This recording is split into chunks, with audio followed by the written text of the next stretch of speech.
వారు తను తాను హెచ్చించుకొనుచు నేను దీనుణ్ణి కాదు, నేను ఐశ్వర్యవంతుణ్ణి, నాకు అన్నీ ఉన్నవి, నా ఎదురుగున్న వ్యక్తులకి నాకున్నవి లేవు కాబట్టి వారిని తృణీకరిస్తూ అగౌరవంగా మాట్లాడుతూ వారి యొక్క మాట తీరు సంభాషణ అంతా మారిపోయింది. మీరు గమనించండి, తృణీకార భావంతో మాట్లాడటం అంటే అర్థం ఏంటి? వారు నొచ్చుకునే విధంగా, బాధపడే విధంగా మన మాటలు ఉంటాయి.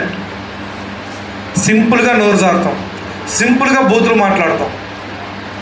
నీకంటే ఉన్నతులు అని భావించిన వారి దగ్గర అలా మాట్లాడతారా? మాట్లాడరు.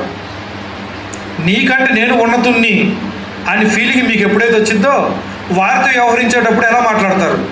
వెనక ముందు ఏమీ ఆలోచించకుండా నాలుగు ఎటు తిరిగితట్టు మాట్లాడతారు, స్లిప్ అవుతారు, అదుపు తప్పుతీ మాటలు, కళ్ళెం లేని నాలుగులాగా, కళ్ళెం లేని గుర్రంలాగా అదుపు తప్పి ఇతరులను తృణీకార భావం